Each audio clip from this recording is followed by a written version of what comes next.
Hola, muy buenas tardes. Bienvenidos a una nueva clase online de EDN, Escuela para Dueños del Negocio, en donde estamos mi socio, compañero y amigo Pedro Valladolid y yo. Y hoy contamos con la presencia estimable y muchísimas gracias de Fernando Serrano, de Neolay, que Fernando Serrano es el CEO y el fundador de Neolay, abogados y asesores, y que nos va a dar claves sobre todas las responsabilidades y los aspectos legales que tiene que tener un empresario, que en muchas ocasiones montamos nuestra empresa, montamos nuestro negocio, montamos nuestro emprendimiento y no somos conscientes de todos los riesgos jurídicos, fiscales, laborales y contables que podemos tener. Que también es cierto que si lo supiéramos, igual monta una empresa el señor Sánchez, porque el resto no nos apetecería.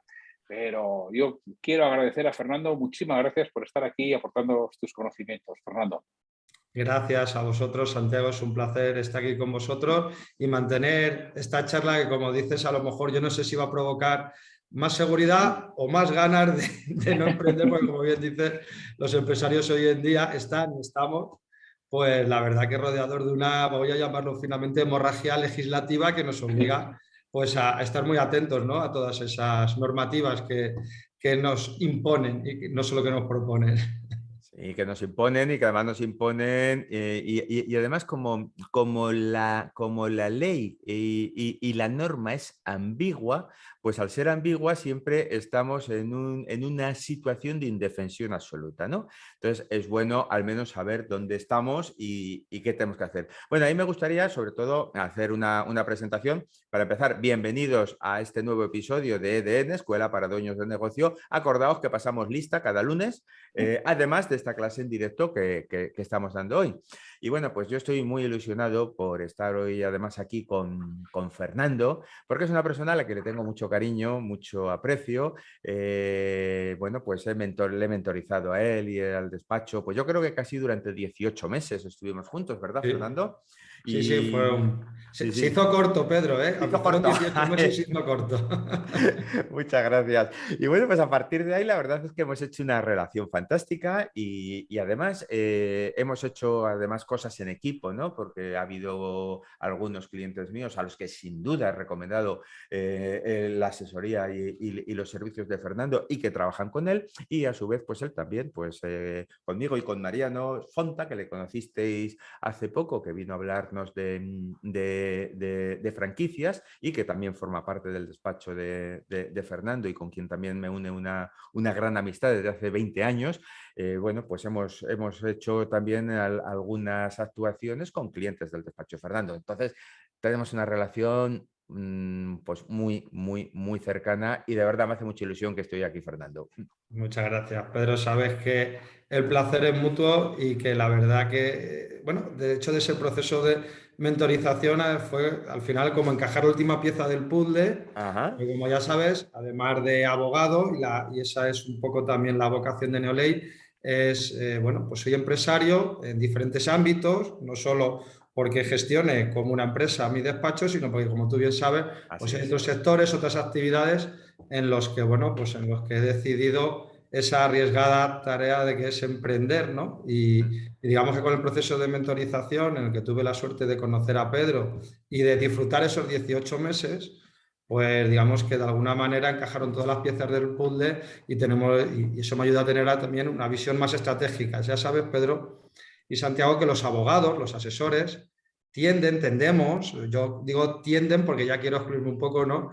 A ser poco prácticos, ¿vale? A veces nos quedamos muchas veces en la letra de la ley, en lo que nos dice el cuaderno, el manual, pero Eso es. realmente un empresario, todos lo sabemos, tiene problemas muy concretos, hay que dar soluciones prácticas y llegar al punto de equilibrio en el que, dando un buen consejo profesional y que esté ajustado a la normativa, que como ya he dicho es muy abundante, ya lo veremos, pues al mismo tiempo estamos dando algo que le valga, un consejo práctico, algo que diga, oye, sí, muy bien, tener un papelito que diga no sé qué a mí no me saca de una historia, ¿no? Bueno, pues con ese enfoque yo creo que es con el que hoy vamos a centrar esta conversación que vamos a tener. Perfecto, pues vamos a ir comentando si quieres, te vamos a ir haciendo algunas preguntas, tenemos esta conversación, tendremos algunas preguntas también que nos van mandando pues, los asistentes y sobre ello, pues si te parece, les vamos dando respuesta a pues, preocupaciones que tienen y temas que son importantes y que al final nos metemos en el torbellino del día a día y después pues se nos pasan por alto, ¿verdad? Entonces, empezamos preguntando, Santiago, empieza tú con las primeras que tienes por ahí alguna también interesante por hacer. Sí, yo tenía una pregunta.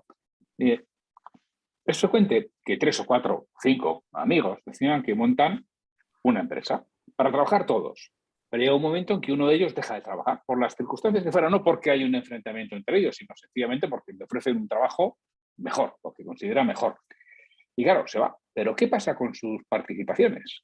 Porque si todos trabajamos dentro, hemos montado una SL normal, ya no estoy hablando que hubiéramos tenido vista y hubiéramos montado una sociedad anónima laboral, hubiéramos montado una cooperativa, hemos montado una sociedad limitada, normal. ¿Qué pasa con las participaciones de este? ¿Nos tenemos que traer a ese socio no trabajador y que al principio no va a pasar nada, pero enseguida va a decir, no, aquí yo tengo una participación de algo que vale un dinero y recibo 0? ¿Hay alguna posibilidad de limitar o de conseguir que solamente puedan ser accionistas quienes están trabajando? Pues es una pregunta compleja, Santiago. Es decir, no tiene una respuesta sencilla porque va a depender mucho de muchas circunstancias, pero en principio es muy complicado poder limitar, ¿vale? Es decir, aquí la ley de sociedades de capital, ¿vale? Como es una SL, ¿cuál es el espíritu en este aspecto de la ley? ¿Por qué se va a constituir una sociedad de responsabilidad limitada? Más allá, lógicamente, para limitar el riesgo, ¿vale? Que es importante. Y si queréis como mínimo preámbulo, no me voy a enrollar, pero solo decir que es muy importante elegir la forma jurídica que va a tener nuestra empresa. En este caso, en el supuesto que tú me dices, es una SL, pero como tú me has dicho, bien has dicho, podíamos haber elegido cualquier otro tipo de forma jurídica. Podíamos haber elegido una sociedad limitada laboral, una sociedad anónima laboral, podíamos haber elegido una sociedad comanditaria por acciones, una comunidad de bienes, que es un horror porque al final no limitamos la responsabilidad, una sociedad anónima al uso, sociedades cooperativas, agrarias, entidades de capital. Hay muchas formas jurídicas, ¿no? Y digamos, pero la más habitual y sobre todo entre las pymes y las micropymes, ¿vale? Que creo que va a ser ese sector de oyentes que vamos a tener ahora mismo aquí para que nos escuchen. Lo más normal es constituir, como tú bien dices, una sociedad limitada, de responsabilidad limitada. Entonces, constituida la sociedad limitada, lo que dice la ley de sociedad de capital es que entiende que si se ha constituido una sociedad limitada, pues es que tenemos una cierta relación con aquellos socios que se han embarcado con nosotros en esta aventura. Y por tanto, la ley lo que nos dice, oye, no voy a dejar, como las sociedades anónimas, una libertad absoluta de transmisión, pero tampoco voy a restringir de manera total esa transmisión de participaciones, la voy a permitir de una forma muy fácil cuando, por ejemplo, hay una sucesión mortis causa, cuando alguien fallece y demás, y luego voy a otorgar determinados derechos, como derechos de adquisición preferente, ante la venta de esas participaciones, ante ampliaciones de capital, ¿vale? Pero todos son cuestiones muy complejas, quiero decir. Normalmente vamos al notario, nos da unos estatutos, dice prácticamente lo que dice la ley de sociedad de capital, que nos puede servir a muchos y sobre el papel sirve para una cosa, porque pasa el filtro del registro mercantil. Es decir, al final, muchas veces, cuando nosotros decimos, ¿tú qué quieres? ¿Una gestoría o una asesoría? Una gestoría te cumple el trámite, pasamos el trámite. Tal cual. Una asesoría te asesora para que, sobre todo, preveas aquellos problemas más recurrentes o incluso para que se tengan en cuenta y se hagan trajes a medidas, porque claro, imaginaros, ya no solo por los sectores de actividad, sino por las circunstancias profesionales, personales, acuerdos de inversión que hay entre distintos socios. ¿Cómo van a tener todos los mismos estatutos? Pues el 90% de las empresas de este país, o de las sociedades limitadas, mejor dicho, este país, tienen prácticamente los mismos estatutos. Eso nos extrañaría mucho, ¿vale? Decir, oye, ¿de verdad todo el mundo necesita el mismo traje? Bueno, a unos les quedará más grande, a otros les quedará pequeño, a otros cuando se agache se le romperán y se le verán la vergüenza, ¿vale? Así es. Entonces, claro, que hay soluciones para esto. La primera es pues, elaborar unos buenos estatutos. Pero hay veces que eso no es suficiente porque probablemente habrá algunas situaciones que no todas se puedan regular por estatuto, o bien porque no llegarán a lograr la inscripción completa en el registro mercantil, o porque simplemente hay cuestiones que queremos que permanezcan en el ámbito privado para determinadas empresas que tienen pues bueno, pues objetivos de crecimientos estratégicos y que no quieren publicarlos, ¿vale? Y es donde entramos en ese terreno de los acuerdos parasociales, ¿vale? Que suena un poco a esto de Iker Jiménez, pero no lo es, ¿vale? Son acuerdos, son pactos de socios, que se pueden elevar a incluso a escritura pública, pero no tienen por qué inscribirse. Algunos de ellos se pueden trasladar a los estatutos y su validez es total. Lo prevé el artículo, si no recuerdo mal, el artículo 29 de la Ley de Sociedades de Capital, ¿vale? Entonces, es algo que viene muy bien porque ahí vamos a prever muchas cuestiones. Vamos a prever cuestiones como precisamente cómo y a quién vamos a transmitir las participaciones y cuáles son los requisitos normalmente más exhaustivos que los de la propia Ley de Sociedades de Capital y que nos van a permitir prever situaciones. Es decir, quién tiene que quedarse durante un tiempo, porque hay veces que los socios fundadores necesitamos de su know-how, de su expertise, de su conocimiento para que arranquen ese proyecto y podemos establecer un periodo de permanencia en la sociedad, que es un periodo en el que no pueden vender sus participaciones sociales. Podemos prever limitaciones a la transmisión de las participaciones sociales, podemos prever la entrada de socios inversores en rondas de inversión, es muy habitual en las startups. Podemos prever, bueno, pues incluso podemos prever, fijaros, algo tan curioso, que ya os digo, estas figuran muchas y sobre todo por el desarrollo que están teniendo las empresas pues que tienen una actividad tecnológica, las startups tecnológicas. Hay muchas startups, casi todas son tecnológicas, pero no todas porque tienen que ser tecnológicas, ¿no? Entonces, esas startups pues a veces prevén y nos importan figuras del derecho anglosajón, que como en nuestro derecho somos capaces, hay una libertad de pacto que nos permite adaptarnos a otro tipo de figuras, pues las hemos traído. Y fijaros que hay algo tan curioso como que Pedro invierte conmigo y Santiago también, pero yo en un momento dado les puedo obligar a vender sus participaciones. O puede Pedro intentar venderlas y yo decir que me las compre ese comprador y si no, Pedro no las puede vender. Es lo que llamamos el derecho de arrastre o de venta conjunta, ¿no?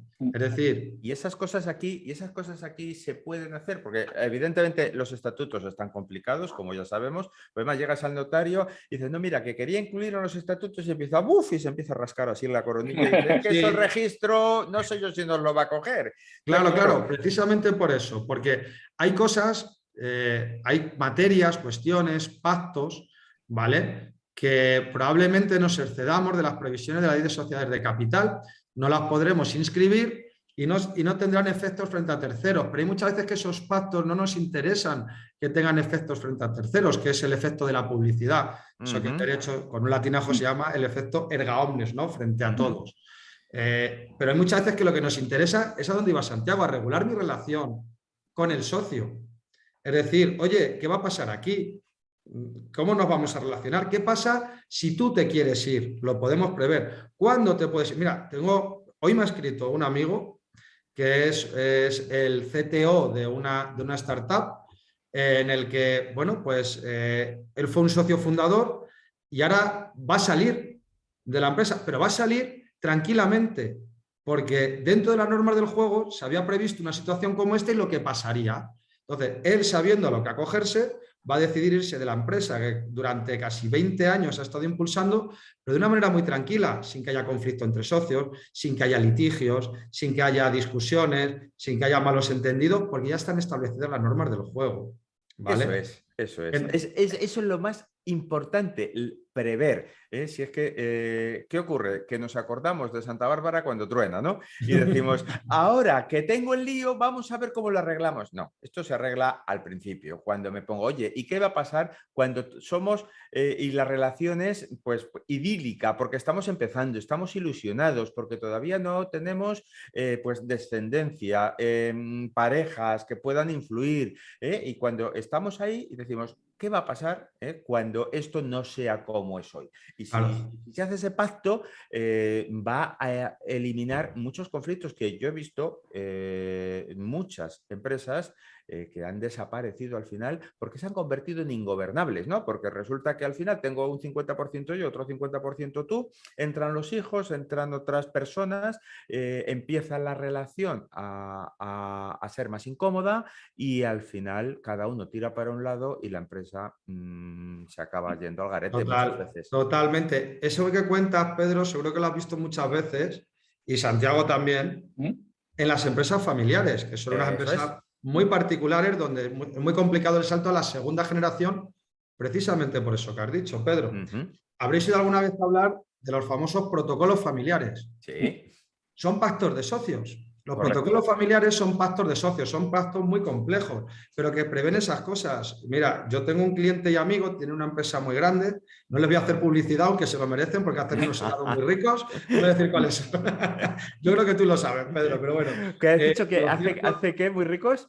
Unos helados, son heladeros, ¿vale? Ah, sí, sé quién son, sí, perfectamente. Y entonces el padre hace cosa de 12, 15 años, llevaba ya pues una empresa, es un señor ya mayor, fundó la empresa, además es un emprendedor de estos con esa visión y ese olfato que tienen determinados emprendedores que nos da envidia a los que no lo tenemos, ¿vale? Porque son capaces de ver aquello que no vemos los demás. Y él dijo que la mejor decisión que había tomado en su vida fue hacer el protocolo familiar porque era la única forma en la que se podía jubilar tranquilo. Y en esos protocolos, que es lo que hablamos, se prevén cuestiones hereditarias, de familia, quién entra, quién no puede entrar, qué formación tienen que tener esos hijos. Evitamos muchos conflictos. No voy a entrar ahora, incluso esos protocolos familiares los elaboran equipos multidisciplinares, a veces donde a veces hay un psicólogo y donde hay otra serie de profesionales que ayuden a acercar posturas porque se tocan temas muy sensibles, ¿vale? Eso es un pacto también de socios, es un acuerdo para asociar y que normalmente, lógicamente, con muchas de su contenido no se inscribe. Lo que se hace en ese pacto de socios muchas veces es decir, oye, de todo esto hay una pequeña parte que es trasladable que sí que la vamos a dejar en el pacto, en los estatutos, pero hay otro conjunto de normas, porque por ejemplo también nos puede servir para decir, oye, es que los socios minoritarios no tienen acceso, por ejemplo, a solicitar determinada información o no tienen acceso a ella hasta que llegamos al momento de aprobación de las cuentas anuales. Entonces, a lo mejor podemos acceder con este pacto de socios a que de manera periódica se nos remita esa información porque lo tenemos pactado. La ley no nos reconoce ese derecho, pero nuestros socios sí. Entonces, claro, también hay más transparencia y hay más gobernabilidad, hay más estabilidad en esa sociedad, por ponerte un ejemplo, ¿vale? Y no quiero extenderme porque es un tema muy apasionante, pero creo que a lo mejor vamos a centrar mucho la cuestión sobre el pacto. Exacto, vamos a hablar de otras cosas. Si te parece, nos están entrando bastantes preguntas por aquí. Ahora te iremos haciendo algunas. Alguna quizá no está muy dirigida al tema que hoy nos ocupa, pero bueno, te la haremos ya que nos están entrando. Pero vamos a ir avanzando y además viendo temas concretos que yo creo que es importante que la gente se vea reflejada, ¿no? Y es decir, pues esto me pasa a mí. ¿Tenías por ahí alguna pregunta más, verdad, Santiago? Sí, mira, por ejemplo, José, que nos dice que es comercio mayorista, consultoría, me dice, con los últimos cambios, ¿qué es mejor ser, empresario autónomo o societario? No sé qué es lo mejor, Santiago, no sé qué es sé que no es lo mejor y que no es lo peor, pero no sé qué es lo más óptimo, ¿vale? Porque a día de hoy entiendo que se refiere, que nos hace la pregunta bueno, pues a la reforma sobre la cotización de los autónomos, ¿no?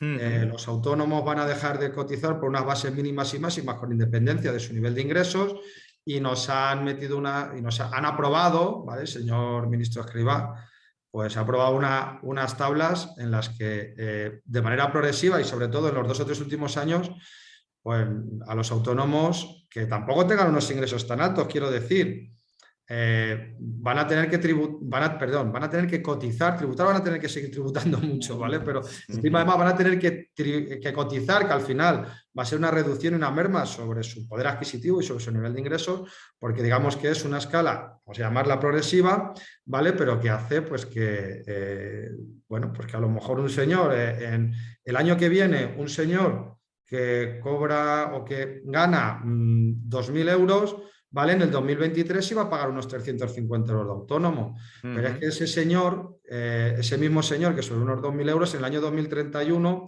va a pagar 600. Y aquel que ande por lo que quiera, que tampoco es una locura, alguien que emprende una actividad por su cuenta, que además va a seguir sin tener derecho, ¿vale? Porque no lo prevé la reforma, a esa prestación por cese de actividad, o vamos a llamarla mal llamada por desempleo, ¿vale?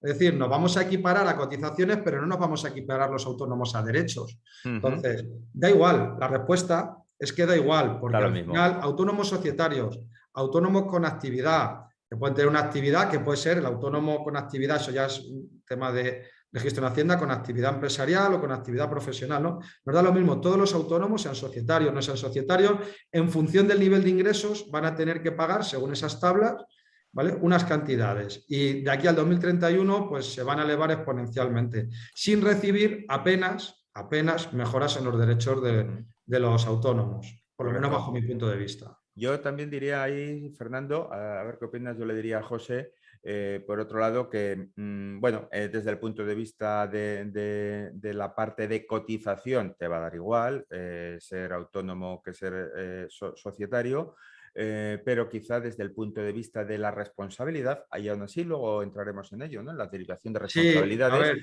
pero por responsabilidad quizá sea más interesante ser autónomo societario que empresario autónomo, ¿no?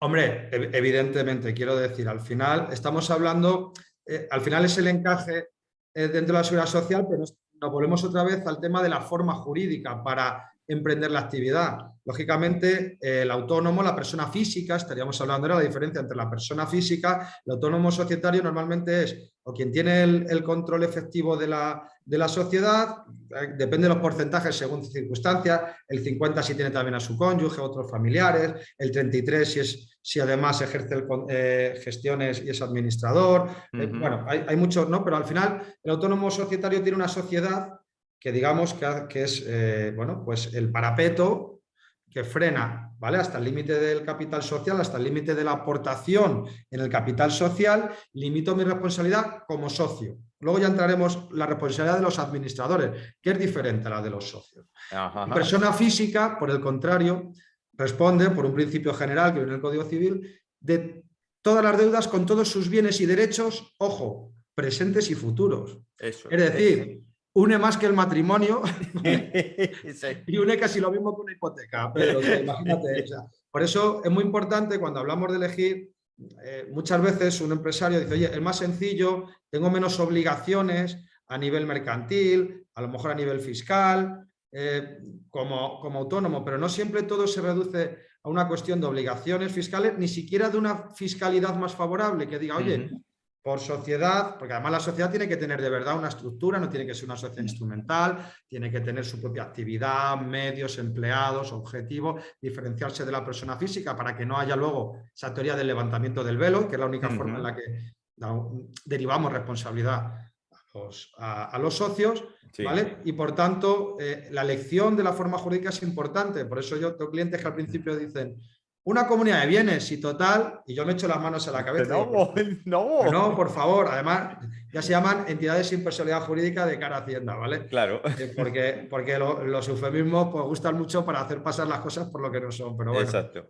Pero sí que es verdad que es importante elegir la forma societaria porque va a depender la responsabilidad. Luego, si queréis, hablamos sobre todo de la responsabilidad de administradores, que es muy importante. Sí, ahora... Si te parece, ¿podemos hablar ahora de la responsabilidad de administradores? Sí, perfectamente, cuando queráis. Además es un tema para mí de los más apasionantes, no porque esté deseando que se derive responsabilidad a los administradores, sino por todo lo contrario, porque hay administradores que se ven muy indefensos, sobre todo entre algunas prerrogativas que tienen las administraciones públicas, especialmente, por ejemplo, Seguridad Social y Hacienda, ¿vale?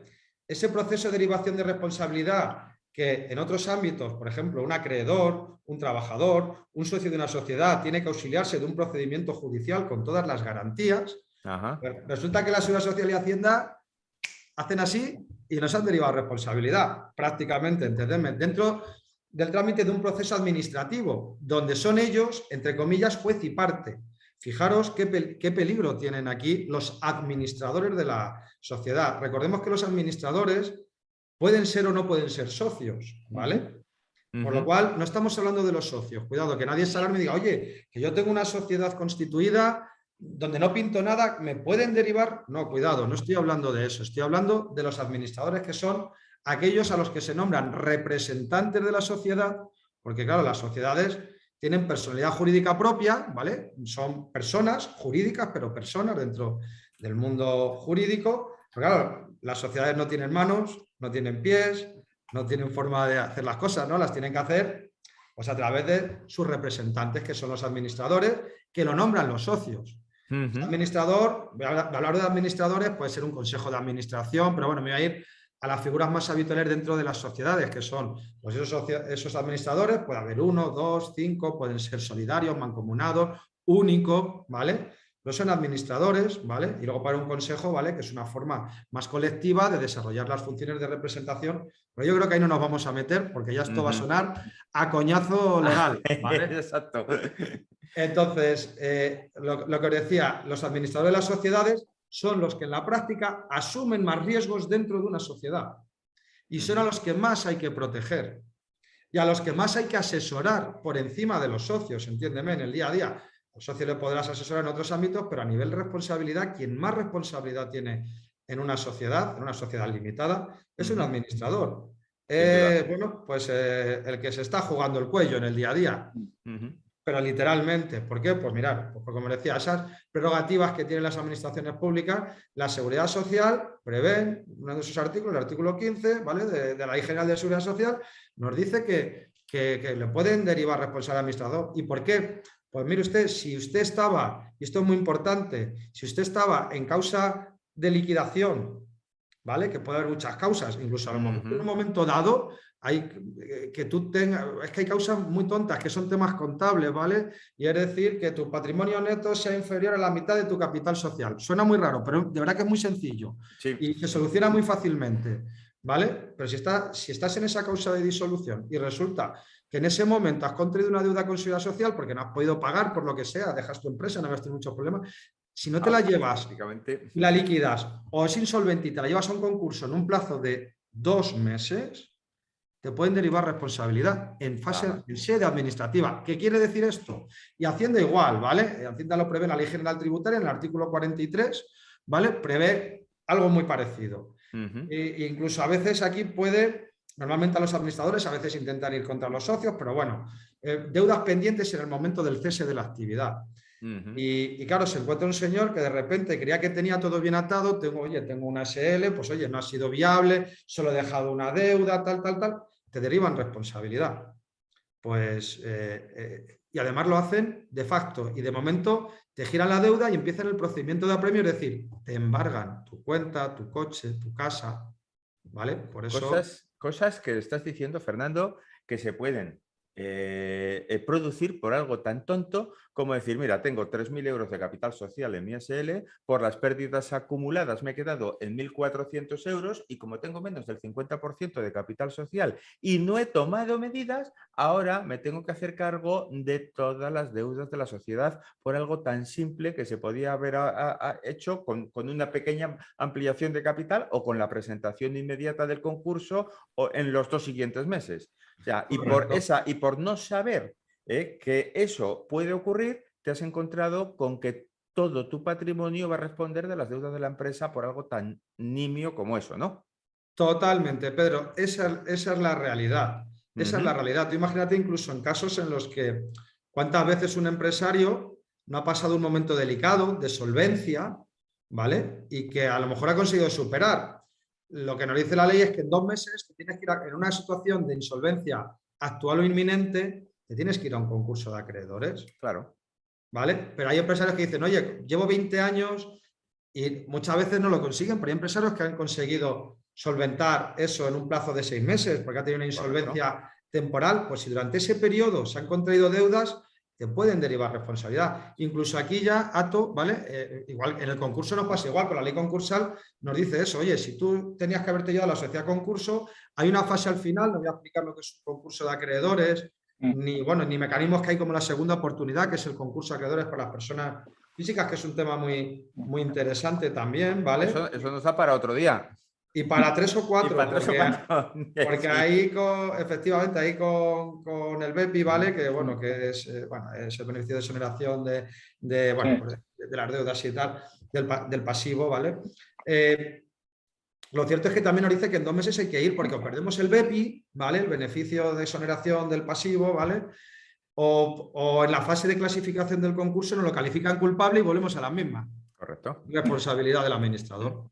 Además, Armando, ¿hay más responsabilidades de los administradores? Sí. Por ejemplo, en la parte de prevención de riesgos, ¿hay responsabilidades de los administradores si le sucede algo a un trabajador? Hay muchas. Fíjate, ahí vamos a entrar, porque fíjate, el tema de prevención de riesgos laborales, que es delicado, es fácil de cumplir, entre comillas, porque hay empresas que te lo hacen todo, ¿vale? Y nosotros colaboramos con ellas, pero muchas veces yo he tenido empresas, clientes, hasta socios, ¿vale? Con los que he estado, que les he dicho, oye, ¿con quién tienes hecha la prevención de riesgos? ¿El qué? Digo, ¿cómo que el qué? Si tienes 10 trabajadores y están todos los días, a lo mejor están en una oficina, pero cuidado, que se nos puede caer una lámpara a los que estamos en la oficina, o puede darnos un chispazo el ordenador. Entonces, oye, es muy importante, ¿por qué? Porque puede dar lugar a responsabilidad penal, Santiago. Ojo. Penal. Responsabilidad penal no quiere decir que todo el mundo vaya a la cárcel, pero puede hacerlo. Yo he tenido procedimientos judiciales en los que, por ejemplo, el más evidente son aquellas empresas que se dedican a la construcción, en los que han llegado a tener un plan de protección de riesgos, pero han dicho que hay una medida concreta que no le han dado al trabajador porque faltaba un arnés o porque no habían delimitado una zona peligrosa, que es menos tal, y se les ha intentado derivar responsabilidad penal, ¿vale? También se utilizan estos procedimientos por parte de los abogados, que somos muy malos, pues para apretar y llegar a un acuerdo y demás, pero es muy sencillo que se derive responsabilidad penal porque es muy fácil incumplir cualquier norma, porque luego además cada actividad tiene unas normas propias para dotar de elementos de seguridad a sus trabajadores y el no hacerlo puede llegar a ser una causa de responsabilidad hasta penal. O sea, fijaros qué cuestiones o más causas de derivación de responsabilidad, pues todo lo hemos visto, por ejemplo, en aquellos casos, voy a poner esos casos de estos presentadores famosos, ¿vale? En los que les han dicho que son administradores y tal de una sociedad, pero de una sociedad instrumental, que realmente no tiene un contenido propio, y ahí sí que se deriva responsabilidad al administrador, incluso al socio y demás, y se le derivan esas deudas tributarias. Y luego tenemos otro mecanismo, y es que nuestros proveedores, nuestros clientes, nuestros trabajadores nos digan que hemos hecho algo mal como administradores, intenten derivarnos. Esto aparece en la propia ley de sociedades de capital, ¿vale? Este es un tema también bastante bonito, no, es muy rollo para escucharlo todo el desarrollo jurídico, pero en la práctica es muy importante, sobre todo porque es una cuestión muy compleja que o bien nos va a ayudar, como hemos hecho nosotros, a un cliente que estaba agotada la SL, que parecía que se iba a un concurso y demás y tal, a reclamar responsabilidad al administrador o a defendernos de esa responsabilidad que reclaman a nuestro administrador, ¿vale? Entonces, nosotros es una materia en la que normalmente nos gusta mucho trabajar porque es una materia que da mucho juego. Aquí hay una acción social de responsabilidad. Todas estas las prevé la ley de sociedades de capital. La acción social, ¿vale? Que sirve, para que me entendáis, para reconstruir el patrimonio de una sociedad cuando ha habido un administrador, vamos a llamarlo manirroto, por no prejuzgar, ¿vale? O la acción individual de responsabilidad, que directamente tienen pues socios y acreedores para reclamar, pues imaginaros, hay veces que un administrador, aun estando en su sociedad en crisis, irreversible, que se llama, ha querido contratar con alguien. O que hay un cierre de hecho y no se lo digo y parece que hay una actividad y con un cierre que tengo de hecho sigo contratando cosas. O un vaciamiento patrimonial de la sociedad, que quien va a contratar conmigo tiene las cuentas del año pasado, pero alguien ha vaciado la sociedad, yo contrato porque las últimas cuentas depositadas son las del año pasado y me ha hecho polvo porque la sociedad no tiene líneas para responder. O fijaros que hay cosas muy curiosas. El incumplimiento que hay a veces de la ley, de las obligaciones que tienen las empresas constructoras con los compradores consumidores de viviendas, con una ley del año 68, ¿vale? Que tiene una serie de consecuencias. Y puedo derivar responsabilidad o puedo pedírsela al banco, cuidado. También derivando cuidado. Interesante. Vamos a hacer un minuto de publicidad. Estamos con Fernando Serrano, que es el director y fundador de Neoley Abogados y Asesores, y le encuentras en neoley.es. y bueno, veréis que tiene mucho que contarnos y mucho que aportar. Hay otro tema, Fernando, que me gustaría tocar, porque estamos ya casi llegando al final, ¿no?, de este podcast. Y es que yo me encuentro ahora con clientes, con empresarios que dicen, ostras, Pedro, mira, con la incertidumbre económica que hay, con los problemas que hay, a mí es verdad que tengo picos de trabajo, pero luego tengo otros momentos en los que no tengo tanto trabajo. Entonces yo me planteo que en lugar de adquirir obligaciones laborales con todo lo que ello supone, y mañana me viene un parón y me viene otro COVID, joder, pues les contrato les hago un contrato de autónomo, que me facturen y ya está. Yo les pago el autónomo y chipún, y al menos no adquiero esas obligaciones. Y bueno, yo intuyo que no es el mejor camino, pero ¿tú qué opinas? Pues que es un camino incierto, tortuoso y con un destino, pues al que le auguro poco recorrido, porque, Pedro, efectivamente, los contratos de autónomo son personas autónomas de verdad. Lo que no podemos utilizar son falsos autónomos. Habéis visto todo lo que ha habido, pues, con los delivery y demás, que ha habido que ha dado, de hecho, lugar a normativa muy específica en estos sectores. Es complicado porque te puedes encontrar, fíjate, y tú lo sabes, Pedro, personas que incluso haciéndolo bien, yo en una de mis sociedades, ¿vale? Por poner un ejemplo propio, me pasó en su día que donde había profesionales cualificados del ámbito sanitario, ¿vale? En las que tras una visita a la inspección nos dijeron que entendían que no eran autónomos. No por el hecho, o sea, el hecho de la profesión no da la condición de autónomo. Claro. Un fontanero puede ser alguien a quien puedo contratar por cuenta ajena, es decir, una persona que está asalariada, o puede ser un autónomo. Su profesión no le da la condición de autónomo o asalariado, se lo dan las condiciones en las que desarrolle su actividad o su trabajo, en este caso. Es decir, que se nos dice, oye, pues tenemos que analizar siempre de aquí las relaciones de ajenidad y dependencia. ¿Qué quiere decir esto en la práctica? Es decir, oiga, usted tiene medios propios para desarrollar su actividad, su profesión. Sí, los tengo, vale. ¿Usted se organiza su trabajo? Sí. ¿Usted asume el riesgo y ventura de su trabajo? Sí. ¿A usted le dan órdenes de dirección sobre cómo hacer su trabajo? No. ¿Usted coge las vacaciones cuando quiere? Pues sí. ¿Usted tiene instalaciones propias, por ejemplo? Pues sí, porque usted es un autónomo.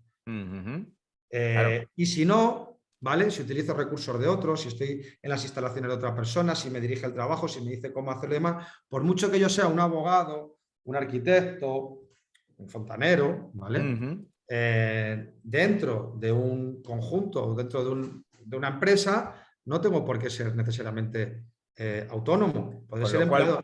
Si quiero evitar el riesgo de tener, pues eso, una carga laboral importante y digo, bueno, pues utilizo esta vía que puede, pues, darme cierta tranquilidad, posiblemente al final me aporte aún menos tranquilidad Claro, porque tú imagínate, que si contrato, ¿verdad? Claro, porque tú imagínate que nos viene una inspección, Pedro, y resulta que me dicen que esos señores que he tenido, él entiende que son falsos autónomos, que están mal encuadrados. Entonces, lo mínimo, lo primero que va a pasar es que me va a hacer una liquidación de las cuotas que yo tenía que haber pagado por esos señores.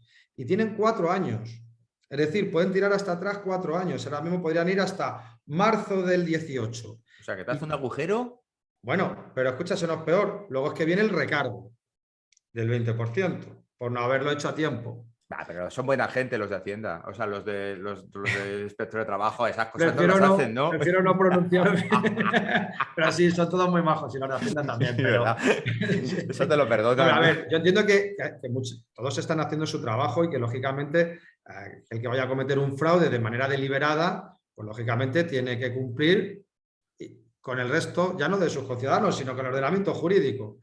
Pero sí que es verdad que al final hay yo lo voy a llamar el exceso de celo, aunque realmente podemos llamarlo afán recaudatorio de las administraciones públicas por la situación en la que nos encontramos, ¿vale? No nos va muy bien para sostener el peso de las administraciones y entonces, claro, tenemos que forzar los criterios y luego ya te defenderás, que es el problema de todo esto. Eso es. ¿Vale? Pero es que encima, además, Pedro, ponte que, o bien si pasa con Hacienda o con Seguridad Social, si todo eso que te he contado, 4 años, por no sé cuántos trabajadores, claro, como son autónomos y no cotizan, les voy a pagar más. Pues entonces la base de la factura es la base de cotización. Normalmente vamos a ir muchas veces, si no al máximo, con cuotas de cotización muy altas, bases de cotización muy altas. Tú imagínate el agujero que esto puede hacer en una empresa que incluso está creyendo que está haciendo las cosas bien por no haber estado bien asesorada o por incluso, y fíjate, estar haciéndolo bien pero no dar la apariencia porque no tiene el contrato que efectivamente refleje la realidad, o porque a lo mejor podía haber dado de alta un trade, que es un trabajador económicamente dependiente, que simplemente es un autónomo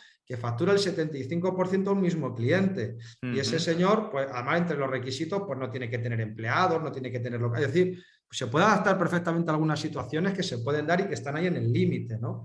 Pero es muy importante estar bien asesorado al principio, aunque no sea nada más que, si voy a tomar esa decisión, saber qué riesgos asumo. Yo no digo que los asuma, pero por lo menos saber a qué me estoy enfrentando. Ser consciente, porque yo creo que en ocasiones simplificamos lo difícil y hacemos complejo lo fácil muchas veces por desconocimiento, por ignorancia, ¿verdad? Totalmente, luego... y sobre todo hay que intentar, la manera mejor de ser prácticos es de conocer todos los riesgos, todos los extremos, ¿vale? Todas las consecuencias que tienen las decisiones que tomamos.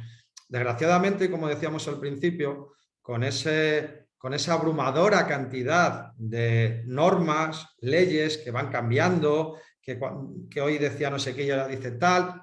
Ya no es que haya nuevas leyes, sino es que todas van cambiando. Es un horror, ¿vale? Es una locura. Es una locura. Pues imagínate para los profesionales que intentamos seguir el ritmo del legislador, ¿vale? Pues imagínate que el empresario, con todo lo que tiene en su cabeza, con todas las responsabilidades, las cargas, los problemas, que el día 1 de mes cuando mete la llave y va a abrir su negocio, ya tiene que pagarlo todo sin saber lo que va a ingresar ni lo que le va a pasar, ¿vale? Encima tuviera que estar al tanto de todo esto de una manera muy cualificada. Es que claro, no queda otro remedio que ponerse en manos de profesionales, pero es lo que iba. Oye, vamos a hacerlo bien, vamos a ser didácticos, ¿vale? Es lo que cuando yo estoy con mis clientes, casi todos mis clientes terminan siendo amigos, porque al final hablamos pues, como un poco ahora, ¿no? Una conversación de tú a tú, en el que yo les pregunto qué les duele, les digo qué les puede doler y les damos una solución ajustada lo a la ley. importante que es entender la empresa en su totalidad, ¿no? Desde todos los ámbitos y saber qué efectos tiene una decisión contable, una decisión fiscal o una decisión laboral en el resto de los ámbitos. Es una visión holística, ¿vale? Una visión completa, 360 grados, porque hoy en día en el mundo en el que vivimos hay que mirar para todas partes, no solo puedo mirar para un lado y para otro, tengo que mirar alrededor de mí porque me puede venir de cualquier sitio en definitiva. Se me hizo la guanta y dice, ¿dónde me ha venido? Claro, y es importante incluso eso que hacéis vosotros y que yo he aprendido de vosotros y más concretamente de Pedro, que esa visión estratégica empresarial, ya no solo el consejo tiene que ser un buen consejo jurídico, no tiene que ser un buen consejo contable, fiscal, tiene que tener también una visión, como digo, práctica y estratégica. Si no sé a dónde voy, ¿por qué voy a hacer las cosas? ¿No? Y de esto vosotros sabéis 1000 veces más que yo, pero sabéis que es muy importante integrarlo esa visión. Entonces, el empresario está demasiado solo en una selva muy poblada, ¿vale? En la que cualquier bicho se le puede comer. Y el empresario, me refiero igual, me da igual, autónomo societario, hagas lo que hagas. Entonces, es muy conveniente por lo menos saber y conocer aquello a lo que estamos expuestos para limitar los riesgos y para sufrir lo menos posible. Y luego ya cada uno, sabiéndolo, que tome las decisiones que le parezcan oportunas. Pero conscientemente, está claro. Pero conscientemente. Bueno, estamos llegando al final, Santiago. Tenemos por ahí todavía un par de preguntitas, ¿verdad? De personas. ¿Hay alguna pregunta? Miguel Ángel, que es una asesoría fiscal, nos dice, oye, ¿qué responsabilidades tenemos ante Hacienda de las declaraciones de nuestros clientes? No sé si se refiere al 347 o alguna otra. No lo sé. Bueno, a ver, yo no sé si como asesor fiscal se refiere a las responsabilidades que él puede tener por las declaraciones de sus clientes. Sí, o las que creo que sí, tienes razón. Sí, ahora que lo dices, efectivamente. Él, yo creo que puede ir por ahí. No lo sé. Si no intentaremos darle otra respuesta. Sí. Porque, a ver, al final nuestros clientes tienen la que hemos hablado, quiero decir. Sí. La de su empresa, la que le puedan derivar, por no repetirme, ¿vale? Pero es cierto que en el asesoramiento hay una responsabilidad y también puede ir a varios ámbitos. Responsabilidad tributaria, responsabilidad penal y responsabilidad civil, ¿vale? La tributaria también está prevista en la propia Ley General Tributaria, que si no recuerdo mal creo que es el artículo 42.1, una cosa así, 42.1a, ¿vale? En el que establece una responsabilidad solidaria, ¿vale?, de las personas que colaboren activamente en la realización de una infracción tributaria y se le puede extender por ese artículo al asesor fiscal. Hay que probarlo, el derecho sancionador, ¿vale? Aquí en el derecho sancionador, aunque sea administrativo, rigen algunos principios propios del derecho penal, esa, vamos a llamarla presunción de inocencia, en caso de duda a favor del reo, no hay una ejecutividad de la sanción en sede administrativa si recurro porque puede llegar a la vía judicial, ¿vale? No es lo mismo, pero le meten en problemas al asesor. Claro. Y lo mismo puede pasar en el ámbito penal, ya lo habéis visto en todos estos procesos con estos deportistas de élite, ¿vale? En los que al futbolista de élite le acompaña en la foto su asesor fiscal, ¿vale? Sí.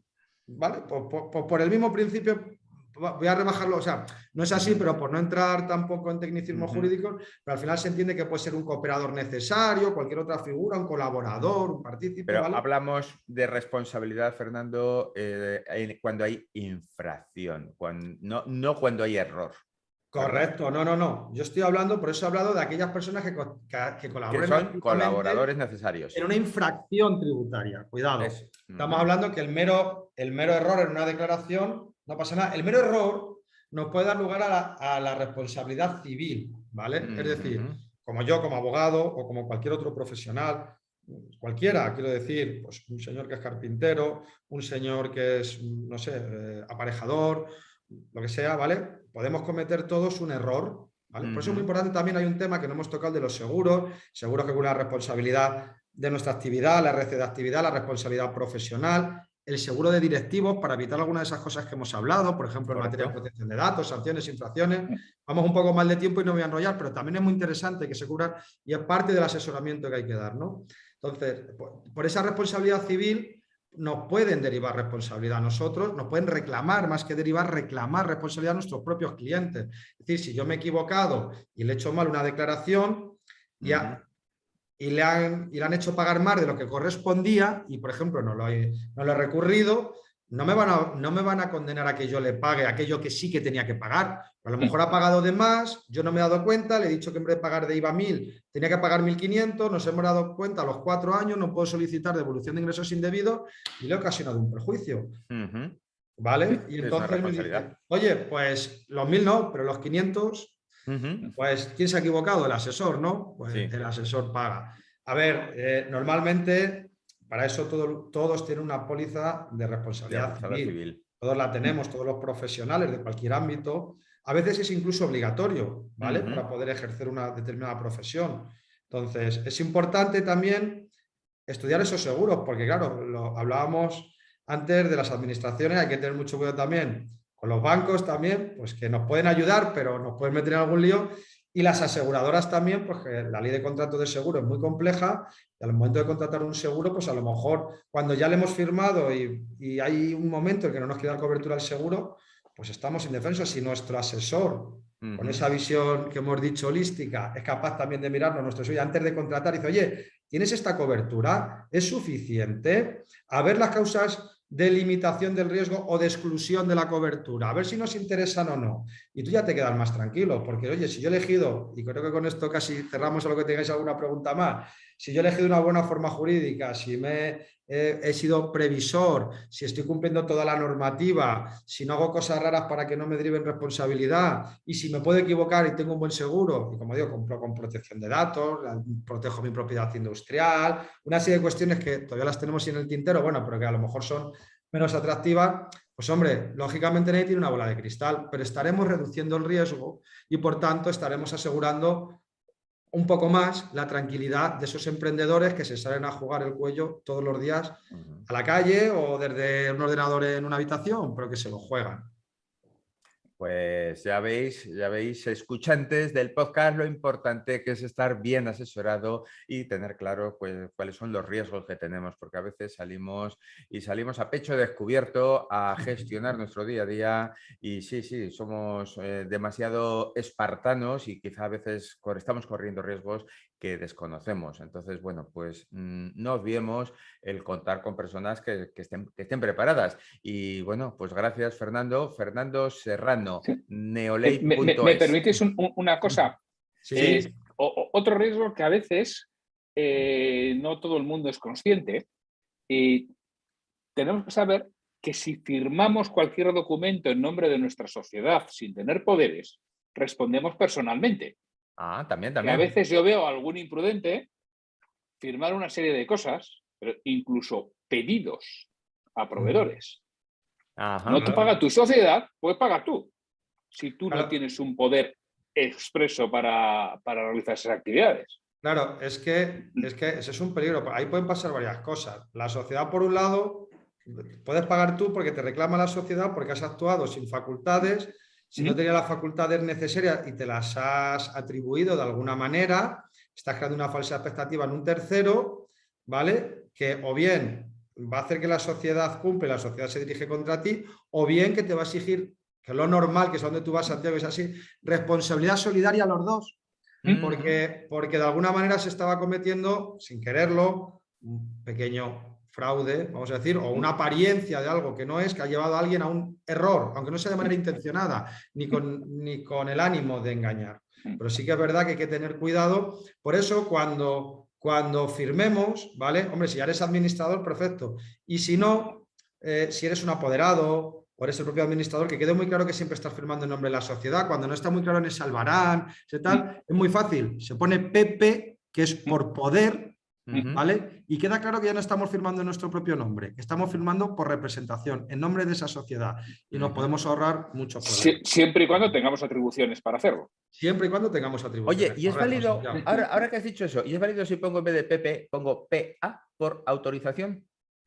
Bueno, pues esto es como todo. Esa autorización tendrá que constar en algún sitio o tendrá que ser ratificada. Vale. Esa autorización viene a ser más o menos lo que es un mandatario verbal. Eso ¿vale? es. Un mandatario verbal puede firmar hasta una escritura en nombre de alguien. Yo el otro día compré una cosa para mí y la parte contraria, que era un fondo, vino, me mandó el señor de la inmobiliaria y él no tenía nada que ver, no tenía poder, firma. En este caso, casi por PA, ¿vale? Por autorización, firma porque manifiesta que es el mandatario verbal, ni siquiera el representante, y no está asumiendo riesgos, porque tiene que ser ratificado posteriormente, ¿vale? Por aquel que sí que tiene la representación de la sociedad. Pero bueno, hay que tener cuidado con esas cosas, porque a veces, efectivamente, como dice Santiago, en el día a día firmamos todo muy alegremente, nos ponemos ahí y tal, y cuidado, que a veces, normalmente no pasa nada, hasta que pasa.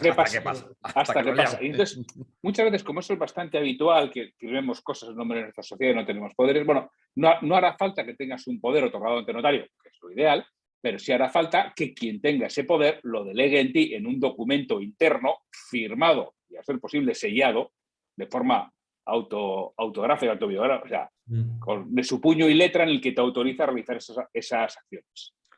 En el momento que tienes eso, ya estás apoderado. Aunque no pase por registro mercantil, pero ya estás apoderado. Efectivamente. De hecho, esto es interesante porque en las sociedades mercantiles, además de los administradores, como he dicho, esas personas también tienen estas responsabilidades que hemos dicho, ¿vale? Que hemos hablado anteriormente. Normalmente, quien más responsabilidad tiene es el apoderado general. El apoderado general es aquel que puede hacer todo lo que hace un administrador, excepto vamos a llamar lo que son aquellas funciones orgánicas. No puedo convocar una junta, no puedo convocar para aprobar cuentas, no puedo, no puedo confeccionar cuentas, mejor dicho. Entonces, pero sí que en el día a día, en el tráfico y en el giro mercantil puedo hacer de todo. Y ese poder general sí que se inscribe. Y por tanto está ahí poniéndose igual que el administrador, ¿vale? Correcto. Y por otro lado están los poderes especiales, ¿vale? Es decir, muy concretos para una actuación determinada o para cosas muy concretas que no necesitan de esa inscripción. Pero cuidado, se puede dar también. Hay veces que yo hago un apoderamiento especial, pero imaginaros que esto es otra cosa. Hay una normativa muy importante y que ya nos suena todo, que es la Ley de Prevención del Blanqueo de Capitales. Una ley que ya data del año 2010 y que es muy importante eso de cuando a lo mejor a alguno de nuestros oyentes le han bloqueado la cuenta, que seguro que le ha pasado. Y es porque el banco le ha pedido documentación que no la... Y era a lo mejor el impuesto de sociedades, una renta, un IVA, un tal, El DNI. o el DNI, ¿vale? El DNI. Pues por ley de prevención de blanqueo de capitales, pues nos pueden exigir muchas cosas. Y, por ejemplo, un banco me puede exigir que si yo tengo, imagínate, un apoderado para una cosa muy concreta, me exige inscribirlo en el registro mercantil, aunque no sea un apoderado general, porque por ley de prevención de capitales se curan en salud. Iba a decir otra expresión. Se curan en salud, ¿vale? Y es verdad que al final toda esta normativa nos puede limitar mucho, hay que conocerle, decir, oye, ten cuidado. Y ya no hablo, si ya empezamos a hablar de temas, pues cuidado con los... Puede haber un ingreso en efectivo, es decir, yo puedo haber cobrado facturas en efectivo dentro del límite legal si soy un empresario menor de 1.000 euros y resulta que espero 5 días para ingresarlas todas, por decir algo. ¿Qué va a pasar? Pues que va a haber comunicaciones a Hacienda y Hacienda me va a preguntar qué hago y le voy a tener que dar explicaciones. Correcto. ¿Vale? Entonces, también a veces es mejor evitar la tentación para evitar el peligro. Y entonces, pues conocer todas estas cosas, pues para evitar situaciones que a lo mejor son incómodas o que con lo que tiene todos los empresarios en el día a día, pues no quieren entrar en otras historias. Está ¿no? claro. Tenemos aquí para estar hablando 2 días, ¿eh? Madre mía, lo que da de sí. Madre mía, lo que da de sí. Nos hemos ido a 1 hora, ¿eh? De tiempo ya. Sí, sí. Madre mía, y yo creía que iba a ser media hora y que no iba a saber de qué hablar. Fíjate, pues todavía quedan cosas y queda alguna pregunta sin contestar, pero que yo creo que ya no nos da tiempo, pues dado la extensión que llevamos, ¿no? Con lo cual, esto nos sirve de excusa para invitarte a que vengas otro día a compartir un ratito con nosotros, Fernando. Volveremos otro día, claro que sí.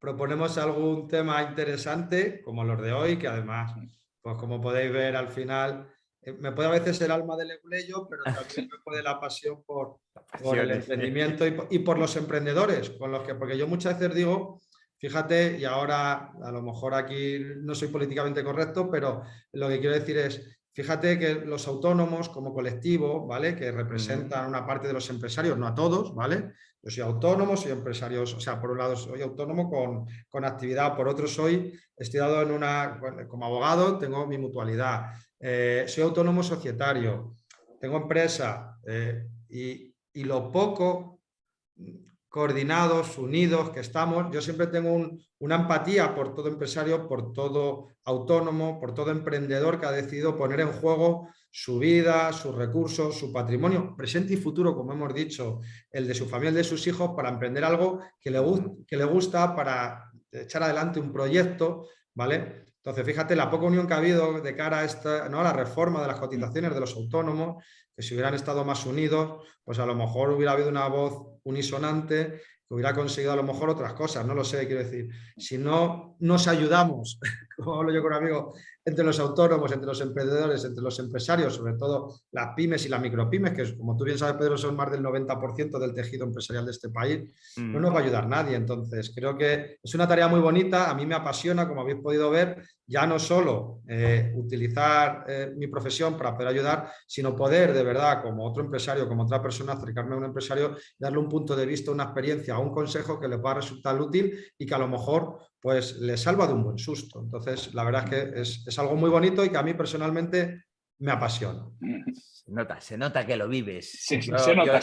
Y además doy fe, han sido 18 meses juntos, codo con codo, y doy fe de que lo vive y de que le apasiona. Con lo cual, bueno, pues es bonito rodearte de personas que tienen esa empatía y que te conocen y saben qué problemas tienes, porque también ellos los han vivido y los conocen, ¿no? Entonces, eso creo que ayuda mucho.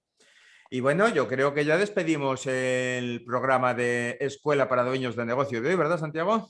Sí, ya lo despedimos y ya sabéis que, bueno, si para cualquier cosa nos podéis localizar en pedro@pedrovalladolid.com, santiago@santiagotorre.com, y si queréis localizar a Fernando, ¿dónde te localizamos, Fernando?